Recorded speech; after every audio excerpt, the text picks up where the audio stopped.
Night of the scorpion एक बहुत ही famous poem है, निसिम इज़ेकिएल का लिखा हुआ।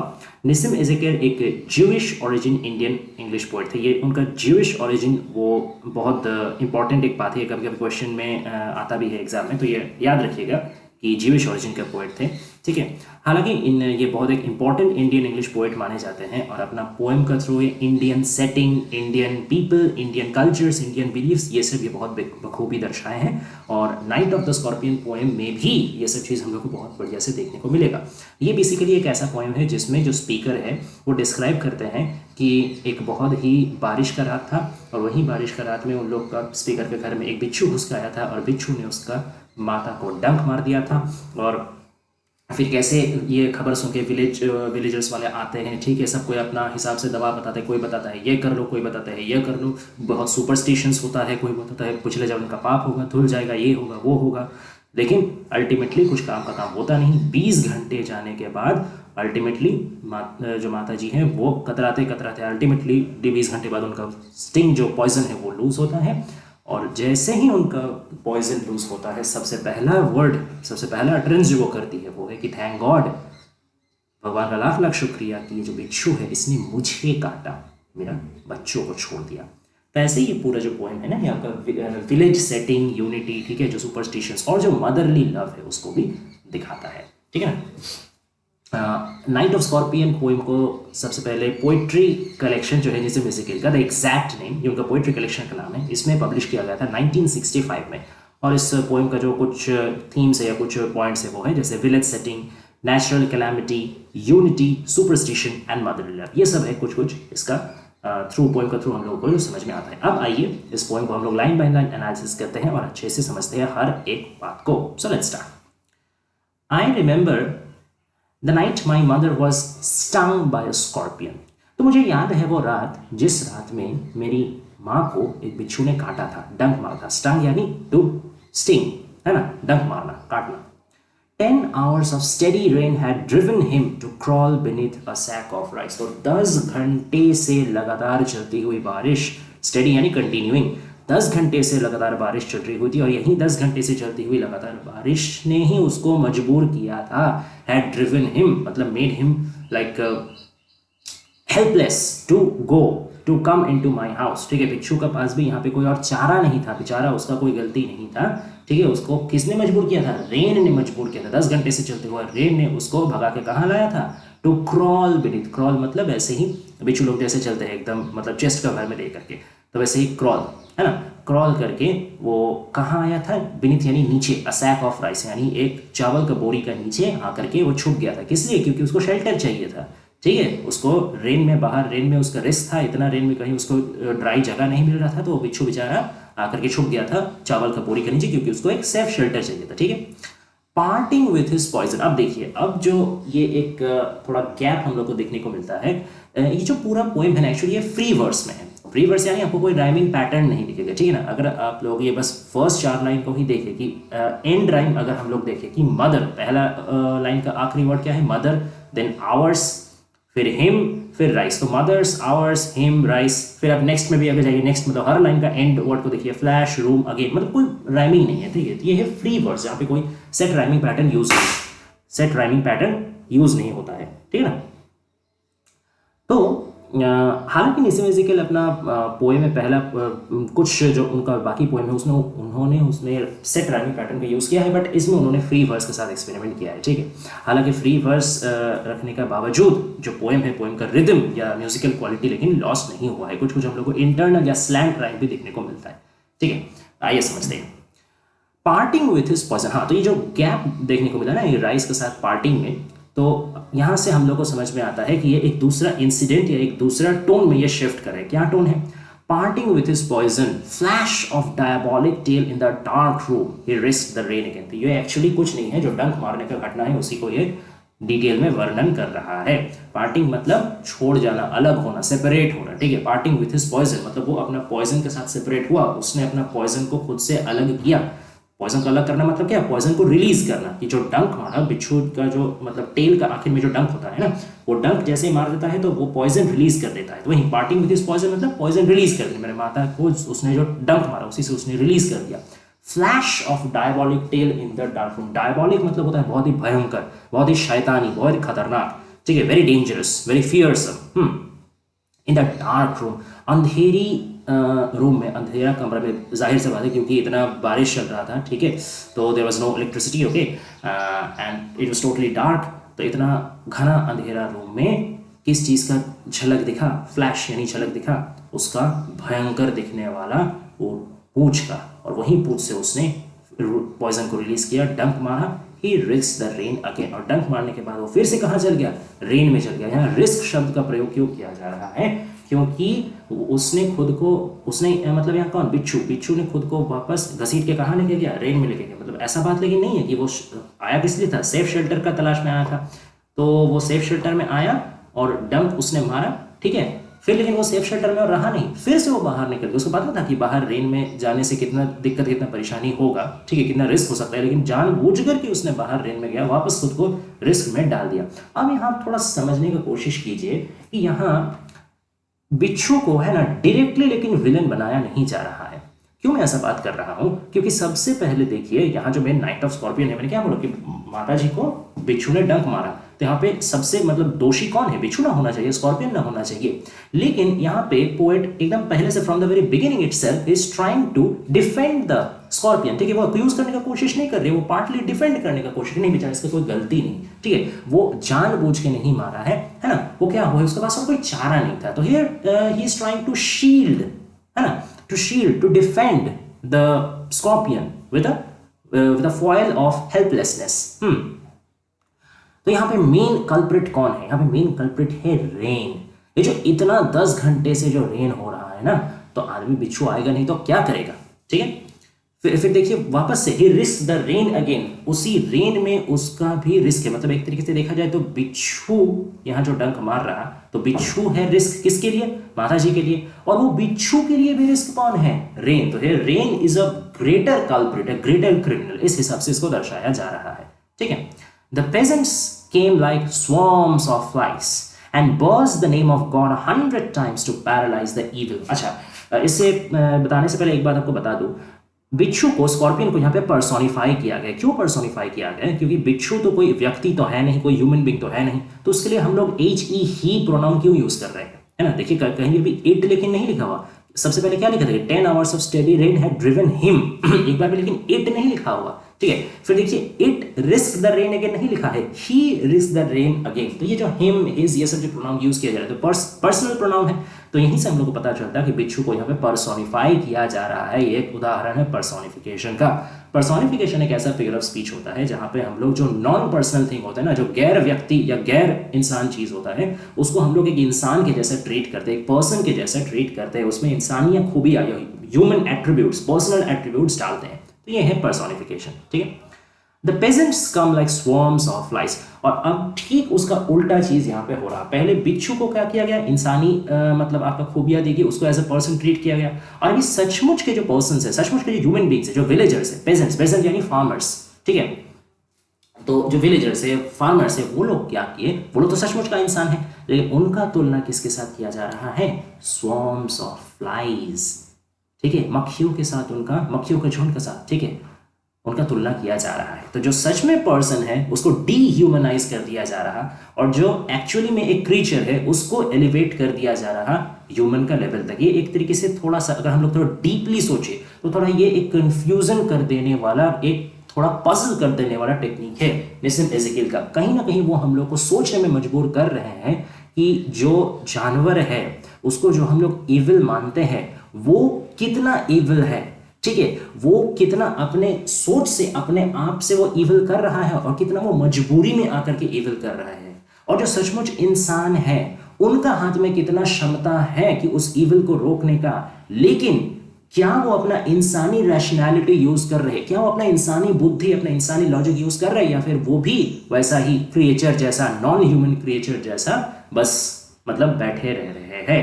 ये एक सोचने वाला विषय है, ठीक है। And buzzed the name of God 100 times to paralyze the evil one। और वो लोग गॉड का नाम को, भगवान का नाम ले रहे हैं 100 टाइम्स, मतलब सैकड़ों बार वो लोग भगवान का नाम ले रहे हैं, किस लिए, to paralyse the evil one. Evil one यानी यहाँ पे शैतान का बात किया जा रहा है, सेटन का बात किया जा रहा है, डेविल का बात किया जा रहा है। ठीक है, वो लोग यहाँ पे क्या कर रहे हैं, जो बिच्छू है ना, स्कॉर्पियन है, उसको as a symbol of devil वो लोग कंसिडर कर रहे हैं। जो बिच्छू है एक्चुअली एक शैतान है, शैतान का रूप है, ठीक है, डेविल का रूप है, उसने आके काट दिया। तो क्या करना है, अब भगवान का शरण में आना है कि वो जो एकदम शैतान बिच्छू है, शैतानी बिच्छू है, उसको पैरालाइज कर दिया जाए, उसको एकदम स्टिफ कर दिया जाए, वो कहीं नहीं जा सके, उसका मूवमेंट रोक दिया जाए, उसको एकदम उसका नुकसान कर दिया जाए। ये लोग प्रेयर ये सब चल रहा है, ठीक है। अच्छा, अब यहाँ पे एक और हम लोगों को फिगर ऑफ स्पीच देखने को मिलता है, जो है आपका हाइपरबोल। हाइपरबोल क्या होता है कि जब कोई भी चीज़ को, कोई भी स्टेटमेंट को हम लोग ओवर एम्फसाइज करते हैं, ठीक है ना, एग्जैजरेट करते हैं, बढ़ा चढ़ा के बोलते हैं, only just to show the intensity और the importance of that moment, ठीक है ना। तो यहाँ पे जो बताया गया है 100 टाइम्स, तो सैकड़ों बार भगवान का नाम लेते हैं, 100 टाइम्स एक उदाहरण है हाइपरबोल का। एक और हम लोग को फिगर ऑफ स्पीच देखने को मिलता है, जिसको हम लोग बोलते हैं ओनोमैटोपिया। ओनोमैटोपिया क्या है, ये एक साउंड इमेजरी है, मतलब ऐसा कोई वर्ड जो आपको एक साउंड का जैसा लगता हो, या कोई ना कोई रियल साउंड को रिप्रेजेंट करता हो। जैसे कि बज्ड, यहाँ पे है ना, swarms ऑफ फ्लाइज एंड बज्ड, तो बज मतलब क्या, भिनभिनाना है। तो ये जो बज शब्द है ना, ये बज शब्द ही आपको एक सचमुच का आवाज का जैसा लग रहा है, जैसे बज ऐसा करके होता है ना, तो वही, तो ये है ओनोमैटोपिया, ठीक है। तो यहाँ पे काफी सारे लिटरेरी डिवाइस भी हम लोग को देखने को मिल रहे हैं। जैसे जैसे हम लोग आगे बढ़ते जाएंगे लाइन बाय लाइन, जैसे हम लोग लिटरेरी डिवाइस भी समझते हुए चलेंगे। ओके, अब आगे बढ़ते हैं। With candles and with lanterns, throwing giant, बहुत इंपॉर्टेंट चीज है, समझिएगा। With candles and with lanterns, throwing giant scorpion shadows on the mud-baked walls, they search for him. मतलब कैंडल्स लेकर के आ रहे हैं, कौन आ रहे हैं, पेजेंट्स आ रहे हैं, फार्मर्स आ रहे हैं, विलेजर्स आ रहे हैं, लैंटर्न्स लेके आ रहे हैं, मोमबत्ती लेके आ रहे हैं, लालटेन लेकर के आ रहे हैं, थ्रोइंग जायंट स्कॉर्पियन शैडोज, और बड़ा बड़ा ह्यूज स्कॉर्पियन का बहुत बड़ा बिच्छू जैसा शैडो है, परछाई पड़ रहा है। कहां पे पड़ रहा है, on the mud baked walls, मिट्टी का बना हुआ दीवार में। जाहिर सा बात है क्योंकि विलेज सेटिंग है, तो the houses are made of mud, ठीक है ना। और there is no electricity, there is only the source of light is candles and lanterns, ठीक है, मोमबत्ती लालटेन, यही सब वहां पे रोशनी का सोर्स है, ठीक है, because there is no electricity, there is insistent rain, बारिश हो रहा है, ठीक है। और जाहिर सा बात है कि मड बेक्ड वॉल से, मिट्टी का बना हुआ घर है, तो क्योंकि वो लोग इतना सारा लालटेन और अपना मोमबत्ती लेके आ रहे हैं, तो ह्यूज स्कॉर्पियन शैडो, इसका मतलब क्या, सचमुच में स्कॉर्पियन यहाँ पे है और उसी का परछाई पर रहने चाहिए, ऐसा बात नहीं है। ये एक तरीके के साइकोलॉजिकल फैक्ट को दर्शाता है, क्योंकि वो लोग का भी मन में क्या चल रहा है, वो लोग ढूंढ रहे हैं मोमबत्ती लेके, लालटेन लेके, कि कहाँ बिच्छू मिल जाए, कहाँ बिच्छू मिल जाए। तो अगर कोई और भी चीज का परछाई पड़ रहा है ना, वो लोग को लग रहा है, एक तो देखो बिच्छू मिल गया, ठीक है, ये लोग मन में चल रहा है, असली में बिच्छू मिला नहीं है। देखिए ये लिखा भी है, ही वॉज नॉट फाउंड, ही मतलब क्या, वो पर्सोनिफाइड बिच्छू, कि बिच्छू मिला नहीं। वो लोग ढूंढने का तो बहुत कोशिश किए, ठीक है, और वो लोग को लगा भी कि बड़ा बड़ा बिच्छू का परछाई पड़ रहा है, लेकिन वो एक्चुअली कुछ और से हो सकता है, कि कोई आपका यूटेंसिल्स रखा हो, ठीक है, कोई और चीज रखा हो, उसका परछाई ऐसे पड़ रहा है जैसे कि लगे वो बिच्छू हो। क्योंकि मन में आदमी का है बिच्छू ढूंढना है, बिच्छू ढूंढना है, ठीक है। एक तो ये मतलब निकल गया। एक और एक सडन जो आपका हिडन मीनिंग है, वो ये है कि जो आदमी इतने सारे आ रहे हैं ना, जो विलेजर्स इतने सारे, उनका भी तो परछाई पड़ रहा है, तो क्या आदमियों को यहाँ पे बिच्छू के साथ तुलना किया जा रहा है ना। तो क्या यहाँ पे आदमियों को फिर से डीह्यूमनाइज किया गया है, ये समझने वाला, ये सोच विचार करे वाला बात है कि बार बार पहले से ही, पहले उनको स्वॉर्म्स ऑफ फ्लाइज के साथ तुलना किया गया, फिर उनको एक तरीके से स्कॉर्पियन के साथ कहीं ना कहीं रिलेट किया जा रहा है, तो they are again and again dehumanising their personalities, ठीक है। उनका जो व्यक्तित्व है, उनका जो सच में इंसानी खूबी है, उसको बार बार डिनाई किया जा रहा है, बार बार उसको मतलब जो सब ह्यूमन कैटेगरी है वहां पे घसीट के लाया जा रहा है। इसका मतलब क्या है, इसका मतलब है कि वो लोग इंसान है तो जरूर, लेकिन इंसानी बुद्धि का प्रयोग वो लोग नहीं कर रहे हैं। क्यों, because they are filled with superstitions. अब हम लोग एक एक करके सुपरस्टिशंस देखने को मिलेगा, ठीक है। दे क्लिक देयर टंग्स, ठीक है ना। क्लिक देयर टंग्स का मतलब होता है ऐसे आपका मतलब टंग को ऐसे एक आवाज निकला, जैसे हम लोग बहुत अफसोस करते ऐसे साउंड करते थे, कुछ नहीं हुआ, ऐसे जो ये वाला जो साउंड है, ठीक है ना, उसको बोलते हैं क्लिक देयर टंग्स, ठीक है। तो टंग को क्लिक करके ऐसा आवाज निकालना कि हाँ बेचारा, रिग्रेट, एक अफसोस का आवाज की इतना हम लोग ढूंढे मिला ही नहीं। एक इसका ये मतलब हो सकता है। दूसरा इसका ये भी मतलब हो सकता है कि वो लोग कुछ बड़बड़ा रहे हैं, वो लोग कुछ बोल रहे हैं, ठीक है, ये भी इसका मतलब हो सकता है। दोनों मतलब है, ठीक है ना। With every movement that the scorpion made, his poison moved in others blood, they said, अब देखिए अब शुरू होता है ये लोग का बिलीफ, ये लोग का सुपरस्टिशन, ठीक है, एक एक करके हम लोग देखेंगे, ठीक है। निसिम इज़ेकियल ने बहुत बढ़िया तरीके से है ना इंडियन जो एक्चुअली विलेज है, विलेज का जो सेटिंग है, ठीक है, विलेज का जो पीपल है ना, उनका जो माइंड सेट है, उनका जो थॉट है, वो एकदम हू बहू उठा के यहाँ पे रख दिया है। सचमुच में ये उन बिल्कुल भी 1% भी उन्होंने ये बढ़ा चढ़ा के नहीं बोला है, ठीक है। सचमुच में अगर एक विलेज में ऐसा कंडीशन हो कि कोई बारिश का रात में कोई बिच्छू काट दे, तो आदमी सच में जितना ना मतलब असली मेडिकेशन पे ध्यान देगा, उससे ज्यादा अपना सुपरस्टिशन में ये कर लो वो कर लो, सबका अपना एक एक दायरा रहेगा कि सब जैसे डॉक्टर है, ठीक है ना। तो ये बहुत रियलिस्टिक सिचुएशन यहाँ पे उठा के दिया है, ठीक है ना। आइए समझते हैं। तो क्या वो लोग का थॉट था कि जितना दूर बिच्छू जाएगा ना, स्कॉर्पियन जितना दूर मूव करेगा, उतना ही उसका जो पॉइजन है, जो जहर है, वो माता जी का ब्लड में, खून में और चढ़ेगा। तो इसलिए क्या करना है, इसलिए पॉइजन को मतलब बिच्छू को ज्यादा दूर जाने नहीं देना है। इससे पहले कि बिच्छू बाहर निकल जाए, उन लोग का गिरफ्त से बाहर निकल जाए, उसको धड़ के एकदम मार देना है, ठीक है, उसको बाहर नहीं जाने देना है। लेकिन क्या वो इस चीज में कामयाब रहे, सक्षम रहे? नहीं जी, वो लोग नाकाम रहे। क्यों? क्योंकि जब तक वो लोग आते उससे पहले तो बिच्छू निकल के रेन में चल गया था। ये तो हम लोग को पहले ही पता चल गया, ही रिक्स द रेन, लेकिन वो तो रुका नहीं, बिच्छू डंक मारा और सीधा चल गया बाहर, रेन में निकल गया। तो उन लोग को कैसे मिलेगा? बिच्छू चलने के बाद तो वो लोग आके ढूंढ रहा है, ठीक है ना। तो this is again a symbol of their futile attempts, ठीक है, व्यर्थ प्रयास का एक सिंबल है ये। May he sit still, they said, May the sins of your previous birth be burned away tonight, they said। अब एक एक करके बोलो क्या बोल रहे हैं कि may he sit still, he मतलब यहाँ, हाँ सही समझे, वही पर्सनलाइज्ड नहीं, पर्सोनिफाइड बिच्छू, स्कॉर्पियन, ठीक है। कि वो बिच्छू एकदम एक जगह रुक जाए, ठीक है, चुप से एक जगह वो खड़ा रहे, मतलब यहीं दोबारा उसको जो पैरालाइज करने के बाद चल रहा है, उसको पैरालाइज कर दिया जाए, ठीक है, भगवान उसको एकदम एक जगह में एकदम रद्द कर दे, एकदम स्टिफ कर दे, ठीक है, वो आगे मूवमेंट का, चलने का वो क्षमता उसको मतलब उससे चल जाए, ठीक है। May the sins of your previous birth be burned away tonight। तुम्हारा मतलब अब ये मदर को बताया जा रहा है कि तुमको काटा है ना बिच्छू, तो हो सकता है, देखिए मे वर्ड भी, आप वर्ड चॉइस देखिए, ठीक है, निसिम इज़ेकियल का पोएम में आप सिर्फ वर्ड चॉइस देखिए, बहुत इंपॉर्टेंट होती है। छोटा छोटा जो पहलू है ना, इसको अगर समझिएगा ना, तो कोई भी पोएम को समझना बहुत ईजी हो जाएगा, ठीक है। देखिए कोई भी पोएट जब एक पोएम लिखते हैं ना, तो वो हमेशा कुछ हिंट्स आपको देते हैं, ठीक है। ऐसा मत समझिएगा कि ऐसे ही कोई वर्ड को जैसे मन में बस राइमिंग कराने के लिए एक वर्ड मैच हो रहा तो उस वर्ड को पोएट डाल दे रहे, ऐसे ही बस कोई लाइन बड़ा करने का है, कोई लाइन छोटा करने, पोएट को मन करा चलो इसको बड़ा कर देते, चलो इसको छोटा कर देते, वैसे नहीं होता। हर स्ट्रक्चर में, पोएम का राइम में, पोएम का स्ट्रक्चर में, पोएम का पंक्चुएशन में, पोएम का वर्ड्स चॉइस में पोएट कुछ ना कुछ हिंट देके जाते हैं। तो अगर कोई पोएम को, किसी भी, मैं सिर्फ निसिम इज़ेकियल का पोएम का बात नहीं कर रहा हूँ, कोई भी पोएम को अगर, इवन पोएम क्यों, कोई भी लिटरेरी वर्क को अगर आपको समझना है ना, एनालाइज करना है ना, तो सबसे पहले जरूरी है उसको ऑब्जर्व करना, ध्यान से उसको ऑब्जर्व करिएगा, आधा काम आपका ऐसे ही हो जाएगा। आइए समझते हैं।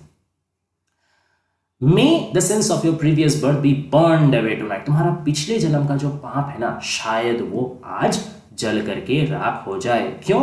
क्योंकि यहाँ पे एक आइडिया आ जाता है हिंदुइज्म का। देखिए इससे पहले जो थोड़ा ही पिछले स्टैंजा में हम लोग देखें ना कि लैंटर्न्स लेके विलेजर्स आ रहे हैं, वो लोग क्या बोल रहे हैं कि सैकड़ों बार भगवान का नाम ले रहे, गॉड का नाम ले रहे, ताकि वो इविल वन या डेविल या सैटन को पैरालाइज कर दे। तो ये कहीं ना कहीं एक तरीके से क्रिश्चियनिटी का ट्रेडिशन हो गया कि गॉड वर्सेस सेटन, ठीक है, ये एक क्रिश्चियनिटी वाला बिलीफ आ गया। और आप यहाँ पे री इनकारनेशन का बात आ रहा है, री इनकारनेशन यानी पुनर्जन्म, ठीक है। एक बार मृत्यु हो गया तो उसका बाद इंसान दोबारा जन्म लेता है, ठीक है, उस फिर मृत्यु हो गया फिर से दोबारा जन्म लेता है। ये एक अनएंडिंग साइकिल है, ठीक है, जन्म मृत्यु एक साइकिल चलते रहता है, चलते रहता है। ये हिंदुइज्म का एक बिलीफ है, री इनकारनेशन या पुनर्जन्म। तो अब हिंदुइज्म को भी यहाँ पे साइड किया जा रहा है, ठीक है। तो तुम्हारे पिछले मतलब माता जी का पिछले जन्म का जो भी पाप था, शायद वो आज मिट जाए। क्यों? क्योंकि आज तो तुम्हें इतना सफरिंग मिल रहा, तुमको इतना कष्ट मिल रहा, शायद एक कष्ट की वजह से कुछ तुम्हारा पिछला जन्म का प्रायश्चित हो जाए, ठीक है। May your suffering decrease the misfortunes of your next birth. देखिए अब क्या बताया जा रहा है, या फिर या तो तुम्हारा पिछला जन्म का कोई पाप अगर होगा तो वो आज धुल गया होगा, अगर तुम्हारा पिछला जन्म का कोई पाप नहीं होगा तो अगला जन्म तो तुम फिर से लोगे ना। तो आज जो तुमको दर्द सहना पड़ रहा है, आज जो तुमको मिसफॉर्च्यून, ठीक है, आज जो तुमको ये दुर्भाग्य सहन करना पड़ रहा है, शायद इसका वजह से अगला जन्म में तुम्हारा कुछ साथ कुछ अच्छा हो जाए, अगला जन्म में तुम्हारा जो दुख होना रहेगा वो थोड़ा सा कम हो जाए, ठीक है। तो यहाँ पे एक बैलेंसिंग, एक अटोनिंग का प्रोसेस यहाँ पे चल रहा है। देखिए कोई भी यहाँ पे प्रेजेंट में नहीं है, आप आयरनी समझिए, ठीक है, आप आयरनी समझिए कि कोई भी यहाँ पे प्रेजेंट को लेकर चिंतित नहीं है। इवन पास्ट को भी लेके पिछला जन्म में चल गया, ठीक है। एक लड़की को, एक माता को पॉइजन, बहुत ही पॉइजनस बिच्छू ने काटा है, बेचारी वहां पड़ के दर्द से कतरा रही है, चिल्ला रही है। और अब सिर्फ मतलब इमेजिन कीजिए कि कोई इलेक्ट्रिसिटी नहीं है, गांव है, ठीक है, आसपास कोई बढ़िया अस्पताल भी नहीं रहेगा, 10 घंटे से लगातार बारिश चल रही होगी, तो रास्ता का हालत आप समझ ही सकते होंगे, ना कोई ट्रांसपोर्टेशन होगा। यहाँ पे एक बिच्छू आया, एक माता को काटा, फिर वो निकल गया बिच्छू, किसी को कुछ पता नहीं, और सब एकदम आराम से, कहाँ कोई कुछ दवा देगा, कुछ लेके जाएगा, डॉक्टर के पास लेके जाएगा, कि कुछ मतलब बॉदर्ड फील करेगा, सब आराम से बैठ करके सोचे, हाँ भाई पुनर्जन्म में क्या हुआ था, पिछला जन्म में क्या हुआ, अगला जन्म में, प्रेजेंट की कोई कंसर्न है ही नहीं, एकदम पूरा जन्म वाइज शिफ्ट कर गया। ऐसा भी नहीं कि कल क्या हुआ था, आज क्या हुआ, एकदम डायरेक्ट, एकदम एक्सप्रेस, सुपर फास्ट ट्रेन, पिछला जन्म अगला जन्म, बस। यहाँ का प्रेजेंट का कोई कंसर्न है ही नहीं। तो ये एक तरीके से एक इमोशनल डिटैचमेंट को शो करता है कि they are unbothered, okay, they are unconcerned, whatever has happened, कोई बात नहीं, हुआ है तो क्या बड़ा बात हो गया, चलो डिस्कस करते हैं, ठीक है। तो ये एक सटायर है, ठीक है, ये एक मॉकिंग है कि द विलेजर्स मेंटालिटी, की कैसे वो लोग अनकंसर्न्ड है इस चीज को लेकर के, ठीक है ना। या फिर उनका दिमाग में देखिए, अब यहाँ पे एक ये गलत फहमी मत पालिएगा कि अनकंसर्न्ड मतलब मैं एक बार भी ये नहीं बोल रहा हूँ कि सिंपैथेटिक वो लोग नहीं है। अगर सिंपैथेटिक नहीं होते तो दौड़ के इतना मतलब बरसात का दिन वो लोग आते नहीं सब, लेकिन आ रहे हैं। देखिए विलेजर्स में ना यूनिटी बहुत होता है, एक दूसरे के साथ। यही अगर शहर में होता, शहर में किसी को बिच्छू काट के चल जाता तो शायद वो बेचारा मर के पड़ा रहता, ठीक है, किसी को अगला दिन तक पता भी नहीं चलता, ठीक है ना। लेकिन यहीं ही गांव में हुआ तो सब कोई आकर के चलाए एक साथ, तो ये दिखाता है कि कितना अपनापन है गांव में, ठीक है ना, कितना पर्सन टू पर्सन कनेक्टिविटी कितना है। यहीं लेकिन एक दूसरा पहलू है, यहीं अगर कोई शहर में होता, किसी को अगर बाई चांस मान लीजिए पता चल भी जाता तो वो जाके डॉक्टर दिखाता या हॉस्पिटलाइज करता, कुछ ना कुछ करता, ठीक है। लेकिन यहाँ गाँव के लोग ये सब प्रॉपर मेडिकेशन करने की जगह अपना सुपरस्टिशन, अपना बिलीफ लेके पड़े हैं। तो दोनों ही तरीके का मतलब देखिए मतलब एडवांटेज और डिसएडवांटेज दोनों चीज़ों में, तो यहाँ पे कंट्रास्ट बहुत प्यारी तरीके से खींचा गया है, ओके। अब देखिए नेक्स्ट देखते हैं, may the sum of all evil balanced in this unreal world against the sum of good become diminished by your pain. मतलब जितना भी इस, देखिए अनरियल वर्ड यूज किया गया कि ये जो दुनिया है ना ये अनरियल है, ये दुनिया सत्य नहीं है, ये दुनिया बस एक झूठा है, मोह माया है दुनिया। फिर से इसको एक तरीके से रिलीजियस टोन देने का कोशिश किया जाए कि दुनिया तो चंद दिनों का मेहमान है ना, दुनिया में कितना दिन ही रहना आदमी को, एक ना दिन तो मरना ही है। तो इस दुनिया में जो भी तकलीफ हो रहा दैट इज ऑल्सो इनसब्सटैंशियल, इस दुनिया में जितना तकलीफ मिल रहा उसको भी ज्यादा मतलब उससे ज्यादा फर्क पड़ने का क्या ही दरकार है ना, कोई दरकार नहीं है। The thought is like that, ठीक है ना। अब ये बताया जा रहा है कि हो सकता है कि दुनिया में तो मतलब जो ईविल है, जो खराब शक्ति है, जो खराब मतलब फोर्स है वो भी है, और जो अच्छाई है वो भी है, तो दोनों में तो बैलेंस होना चाहिए ना। अब देखो जो तुमको काट लिया, स्कॉर्पियो ने काट लिया, तुम्हारा तो कोई गलती नहीं था, तो ये तो तुम्हारा एक सफरिंग हुआ, एक अच्छा व्यक्ति को सफरिंग मिला, तो ये सफरिंग होने की वजह से हो सकता है कि अच्छाई थोड़ा बढ़ जाए और बुराई का मात्रा थोड़ा सा घट जाए, ठीक है, तो थोड़ा सा बैलेंस आए, ठीक है ना। May the poison purify your flesh. अब सोचिए, आपसे मत सोचिए मतलब किस हद तक ये लोग जा रहे हैं। May the poison purify your flesh, हो सकता है कि ये जो जहर है ना ये तुम्हारा बॉडी को, तुम्हारा इनसाइड को, तुम्हारे शरीर को प्योरीफाई कर दे। तो हियर पॉइजन को ये लोग मतलब हार्मफुल सोचना तो दूर का बात, ये लोग मतलब बेनिफिशियल समझ रहे हैं, इसको एकदम अमृत समझ रहे हैं। जहर तो नहीं, जहर को यहाँ पे अमृत में तब्दील कर दिया गया। हो सकता है कि तुमको प्योरीफाई कर दे, ठीक है। कैथारसिस का बात यहाँ पे आ रहा है, पर्जिफिकेशन का बात यहाँ पे आ रहा है। अब जो सोचिए ऑफ डिजायर, अच्छा आप देखिए भी प्यूरिफिकेशन किस तरीके का होगा, that will also be on a metaphorical level. किस तरीके का purification, of desire and your spirit of ambition, they said, okay. शायद तुम्हारे मन में कोई आकांक्षा रहा होगा, तुम्हारे मन में कोई वासना रहा होगा, कोई कामना रहा होगा, तुम कोई चीज चाहते होगे जो शायद तुमको चाहना नहीं चाहिए, तुम्हारे मन में कोई गलत ख्यालात शायद आया होगा। स्पिरिट ऑफ एम्बिशन, एम्बिशन यानी कुछ बहुत हाई चीज सोचना, ठीक है ना, कोई महत्वाकांक्षा, शायद तुम्हारे मन में कोई महत्वाकांक्षा रहा होगा, कोई डिजायर अनफुलफिल्ड रहा होगा, ठीक है। तो वही सब का एक सजा का तौर पे शायद तुमको आज ये दर्द मिला, और यही दर्द की वजह से वो जो तुम्हारा गलत सोच था, जो गलत डिजायर था, जो महत्वाकांक्षा था, उसका पाप अब स्खलन हो गया, उसका पाप अब मिट गया। ठीक है, तो सब लोग यहाँ पे एकदम स्पिरिचुअल लेवल में ही चल गए। किसी को मेडिकल लेवल में कोई टेंशन नहीं है, किसी को फिजिकल लेवल में कोई टेंशन नहीं है, किसी को रियल लेवल में कोई टेंशन नहीं है। सब बस सोच रहे हैं कि धार्मिक में चल गए, सबको एकदम रिलीजियस में चल गए, सब एकदम अगला दुनिया में ही चल गए कि तुम्हारा पिछला जन्म में क्या हुआ होगा, अगला जन्म में क्या हुआ होगा। ठीक है ना, या तो तुम्हारा ही कुछ गलती, या फिर विक्टिम को ही विक्टिमाइज कर दिया जा रहा है। विक्टिम मतलब क्या, जो ऑलरेडी जो परिस्थिति का शिकार है। कौन परिस्थिति का शिकार है? माता जी, उन्होंने कोई गलती तो नहीं किया, मतलब उनको तो पॉइजन, मतलब जो बिच्छू है वो तो ऐसे ही डंक मार दिया ना, तो बिना गलती का डंक खाए है, तो विक्टिम वो ना हुई। अब उनको ही विक्टिमाइज किया जा रहा है कि तुम्हारा ही जरूर कुछ गलती रहा होगा, कोई डिजायर रहा होगा, कोई महत्वाकांक्षा रहा होगा, भुगतो। अब तो भुगतना ही पड़ेगा। अब सिर्फ थॉट को सोचिए, ठीक है ना। They said and they sat around on the floor with my mother in the center। एकदम घेर के वो लोग बैठे, वो लोग बोल रहे हैं और वो लोग बैठे हुए कहाँ, जमीन में ही बैठे हुए हैं। ठीक है, with my mother in the center, मेरी माँ एकदम केंद्र में है, एकदम सेंटर में, बीच में है, और मेरी माँ को घेरे हुए सबको तो गोल गोल एकदम राउंड बैठक बैठा के सबको बैठा है।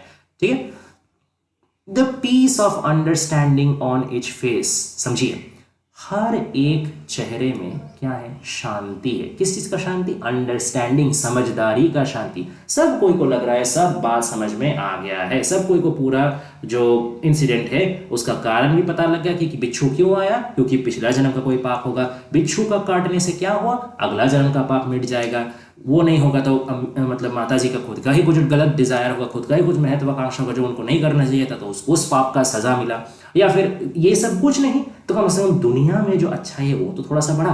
तो कोई ना कोई तरीके, they are just finding them any logic. ठीक है, कोई भी हाथ के सामने जो लॉजिक वो लोग को मिल रहा है बस वो लोग लॉजिक ले रहे हैं और खुद को सेटिस्फाई कर ले रहे हैं कि चलो मेरे पास ये लॉजिक है, ये लॉजिक लेके मैं इस इंसिडेंट को एक्सप्लेन कर रहा हूँ, एक्सप्लेनेशन मुझे मिल गया, बस मेरा काम करता हूँ, आई एम सेटिस्फाइड, चलो मुझे तो समझ में आ गया। सब कोई अपने अपने तरीके से समझ रहा है, लेकिन सबसे बड़ा बात है just look at their innocence. ठीक है, एक तरीके से इनोसेंस में इसलिए बोल रहा हूं कि वो लोग को दिमाग में एक बार आ भी नहीं रहा, वो लोग क्वेश्चन भी नहीं कर रहे कि हम लोग जो ये सोच रहे हैं क्या ये सही है, क्या ऐसा ही हुआ होगा, या फिर कोई और भी चीज हो सकता है। वो लोग बस एक लॉजिक ले रहे हैं और बस एकदम they are very sure, they are very guaranteed of that, ठीक है मैं लॉजिक ले रहा हूं तो गलत थोड़ी ना होगा, यही हुआ होगा। ओके, तो this shows that how deep rooted their beliefs, their culture, their superstitions is on them. ठीक है ना, ये दर्शाता है। और एक कंट्रास्ट भी यहां पे हो रहा है कि हर कोई का फेस में क्या है, पीस है, सब कोई आराम से है, सब कोई निश्चिंत से है, और उन सब का सेंटर में कौन बैठी हुई है, मेरी माता जी जो दर्द से कतरा रही है। तो जो मेरी माता जी का जो दर्द है, ठीक है, वो किसी को अफेक्ट ही नहीं कर पा रहा। वो दर्द को वो लोग सामने से देख रहे फिर भी उसको महसूस नहीं कर पाए, सब कोई अपना लॉजिक लेके शांत बैठा हुआ है।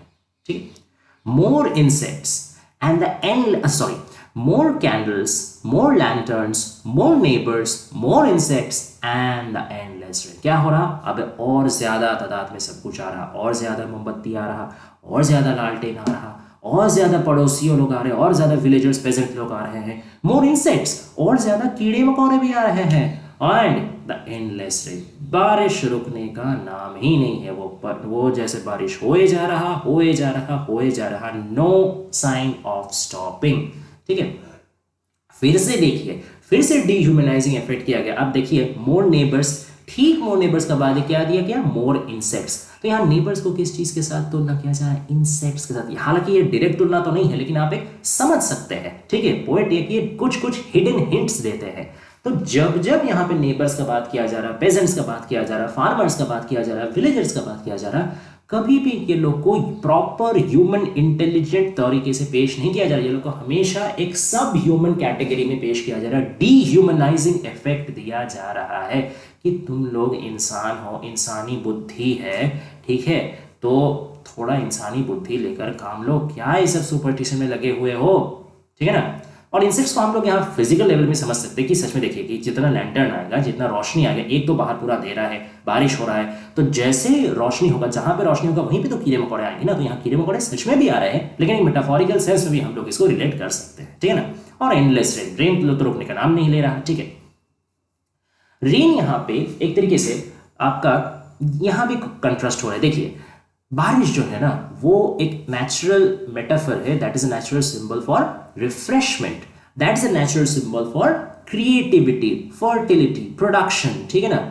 वो क्योंकि बारिश जैसे ही आता है, बारिश अपना साथ क्या लाता है, फ्रेशनेस लाता है, बारिश अपना साथ लाइफ गिविंग कैपेसिटी लेकर के आता है, ठीक है। बारिश आती है, पूरा मतलब बंजर जमीन भी वो उपजाऊ हो जाती है, प्रोडक्शन आता है। तो यहाँ पे rain is a symbol connected with life, okay, creativity, production, assurance. लेकिन आज का जो रेन है वो ये सब कोई भी चीज नहीं दे रहा। आज का रेन जो है वो एक नेचुरल कैलामिटी है, वो एक प्राकृतिक दुर्योग है, ठीक है। वो किस चीज का मतलब मैसेज लेके आ रहा, वो डिस्ट्रक्शन का मैसेज लेके आ रहा, वो डेथ का मैसेज लेके आ रहा, वो डीके का मैसेज लेके आ रहा, वो डेंजर का मैसेज लेके आ रहा, ठीक है ना। तो यहाँ रेन को ही एक तरीके से, और एंडलेस, एक ही नहीं, लगातार एक के बाद एक डेंजर, लगातार एक के बाद एक डिस्ट्रक्शन वो लेते आ रहा, वो डिस्ट्रक्शन, वो डीके रुकने का कोई नाम नहीं है, ठीक है। My mother twisted through and through, groaning on a mat. मेरी माँ बेचारी क्या कर रही, ट्विस्ट कर रही, एकदम इधर से उधर एकदम अकड़ जा रही, क्योंकि जाहिर सा बात है सब कोई उनको घेर के बैठा हुआ, कोई कुछ कर नहीं रहा। बिच्छू का डंक मतलब मामूली बात थोड़ी है, जब आदमी सिकुड़ जाएगा, इतना इतना उसका दर्द होता है, उसका पॉइजन इतना मतलब बुरी तरीके से मसल को जकड़ता है, ठीक है, बहुत दर्द होता है, एकदम एक्सक्रूशिएटिंग पेन होता है, ठीक है ना। तो मेरी माँ बेचारी दर्द से कतरा रही है, एक बार इधर अंगड़ाई ले रही है, एक बार उधर अंगड़ाई ले रही है, एकदम बेचारी एकदम खलस जा रही है, ठीक है ना।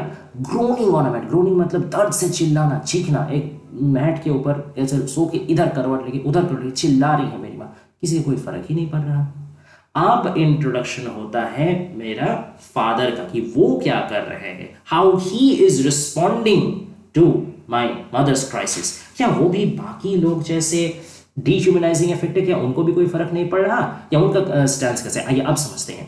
माई father sceptic rationalist, trying every curse and blessing, powder, mixture, herb and hybrid. देखिए, दो यहाँ पे एपिथेट, दो यहाँ पे एडजेक्टिव यूज किया गया फादर को इंट्रोड्यूस करने के लिए, एक है स्केप्टिक, एक है रैशनैलिस्ट। स्केप्टिक मतलब क्या है, स्केप्टिक मतलब होता है कि आपका संशयवादी, डाउट, जो है ना, हर चीज को डाउट करता है, कोई भी चीज को मतलब अनक्वेश्चनली एक्सेप्ट नहीं करता।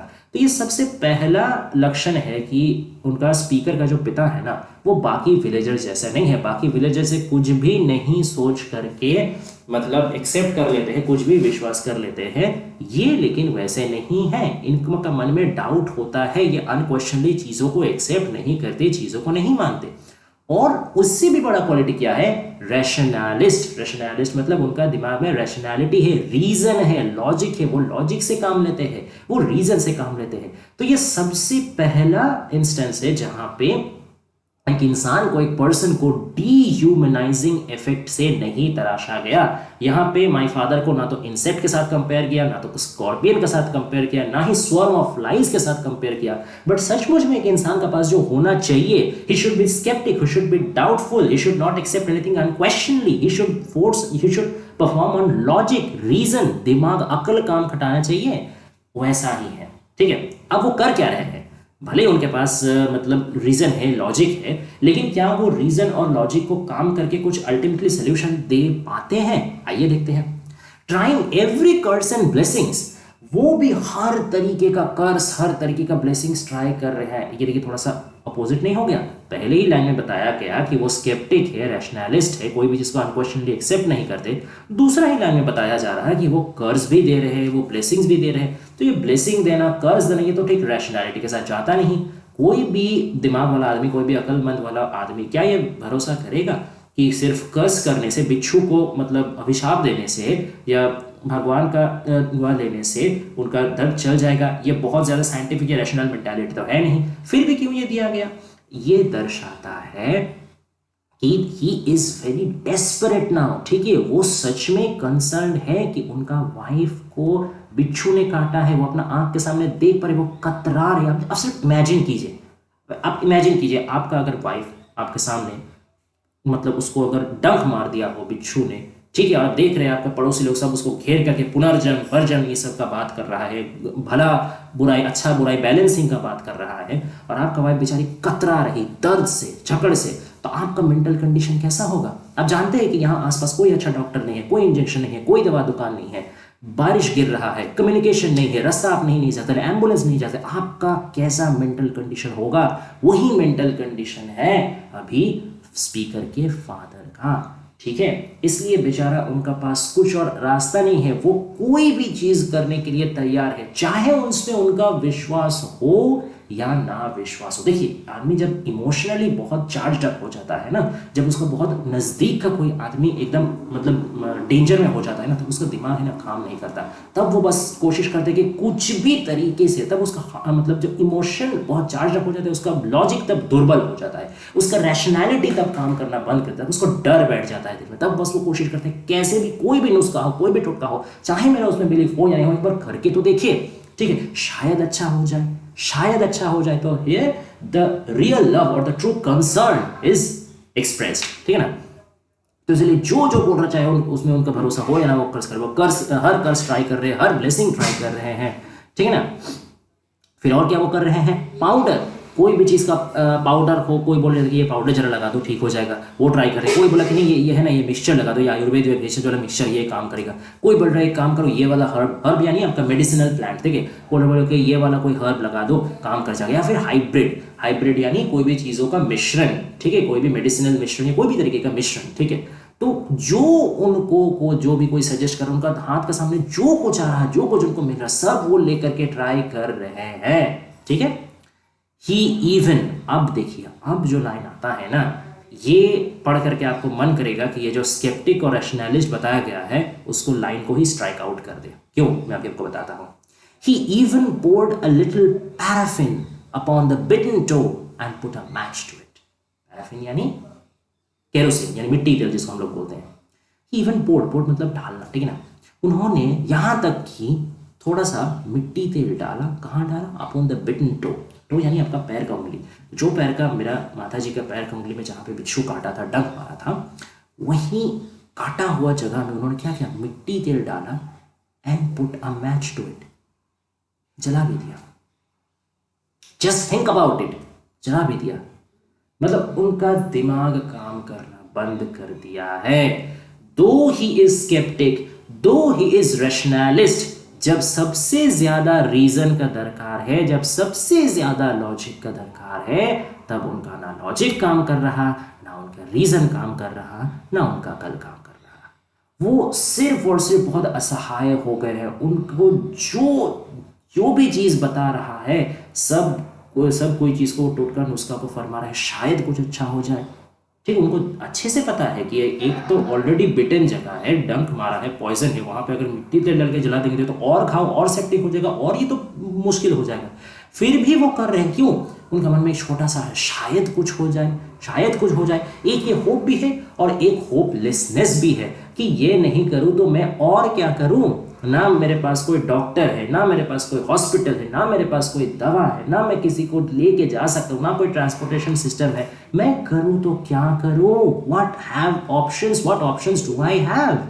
तो इसीलिए वो हेल्पलेस हो गए हैं। ये क्या दर्शाता है, दर्शाता है कि जब नेचुरल कैलामिटी आता है ना, जब प्रकृति क्रोधित हो जाती है, प्रकृति जब विरूप हो जाती है, when nature is adverse, no human intellect, no logic, no reason, no nothing can be of any help. Nature is a diabolical force here. Nature यहाँ पे एक बहुत ही भयंकर एक फोर्स होके उभर के आया है। और अभी हम लोग को समझ में आता है कि एक्चुअल यहाँ पे निसिम एज़ेकिएल किस चीज को, बिच्छू से भी ज्यादा किसको यहाँ पे वो मतलब इंडेमनिफाई कर रहे हैं, किसको विलेनाइज कर रहे हैं, the endless rain, the violent form of nature. Nature अगर एक बार आपसे क्रोधित हो गई तो फिर कुछ ना कर सकिएगा आप, ना रीजन से कोई काम होगा, ना लॉजिक से कोई काम होगा, ना सुपरस्टिशन से कोई काम होगा, कुछ चीज से नहीं होगा। Human beings are just helpless puppets in the hands of nature even today, चाहे गांव हो चाहे शहर हो, हर जगह, ठीक है।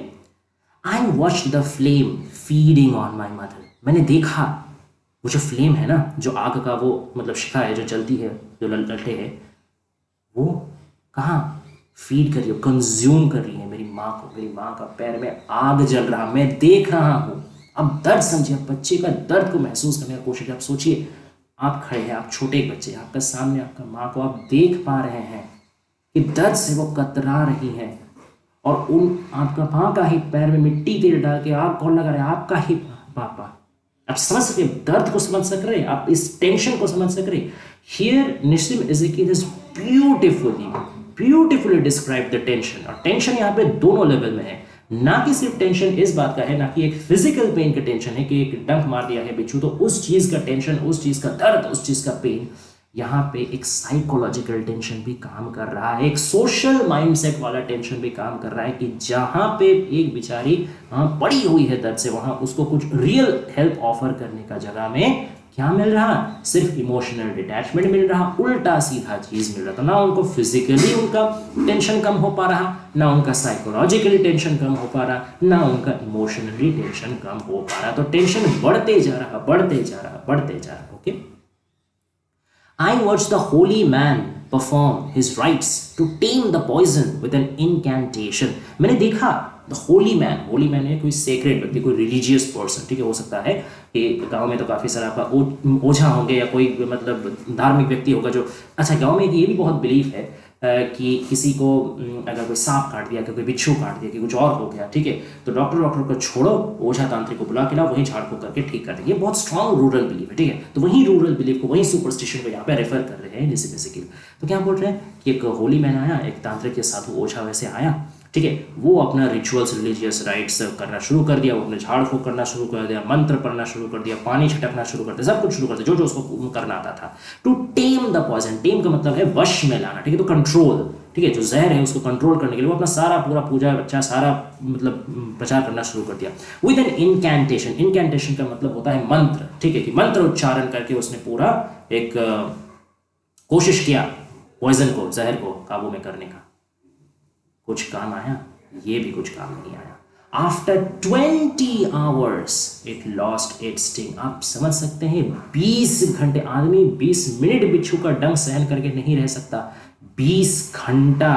It's unimaginable, unthinkable pain. आप सिर्फ समझिए, आप रिलेट कीजिए इसको, आप मतलब पोएम खत्म नहीं कर सकिएगा, इतना दर्द इसमें भरा हुआ है, ठीक है। After 20 hours it lost its sting। 20 घंटे बाद जो बिच्छू का डंक है ना, वो आखिरकार वो अपना पॉइजन लूज किया।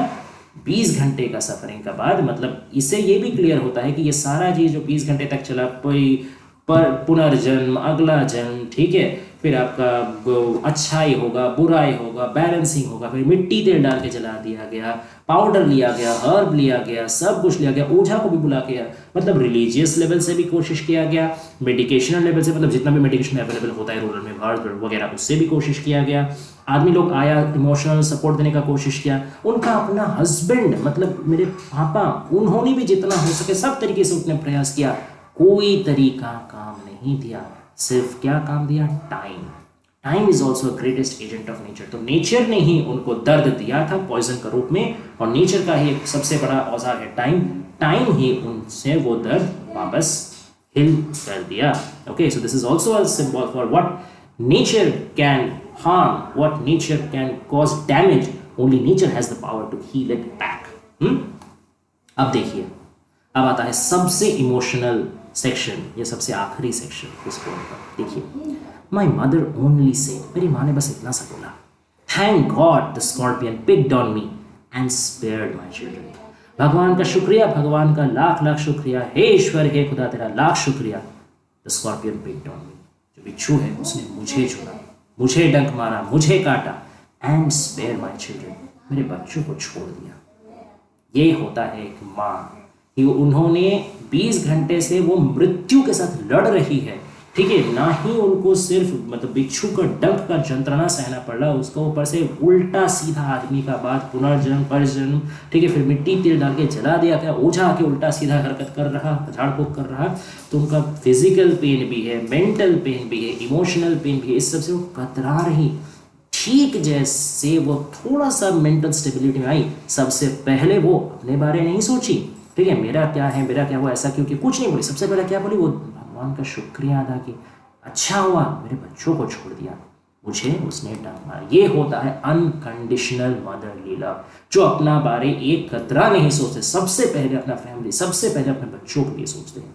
इससे एक चीज जैसे बेसिकली और कंट्रास्ट कर रहे हैं, the difference between, the contrast between real heartfelt love and superficial concern. Superficial concern किसका है? पड़ोसियों का, विलेजर्स का, ठीक है ना, फिर जो भी आपका ओछा है इनका, कि ये लोग सिर्फ ऊपर ऊपर दिखावा कर रहे हैं, ठीक है, और इसीलिए इनका मुंह में एक पीस ऑफ अंडरस्टैंडिंग भी था, ठीक है, जबकि सामने कतराने देख रहे, चीखते चिल्लाते हुए, करवट लेते हुए, दर्द से बनी हुई मतलब माँ को देखते हुए भी वो लोग का दिमाग में मुंह में पीस है, ठीक है। तो ये होता है ऊपर ऊपर दिखावा, एक सुपरफिशियल कंसर्न, ठीक है।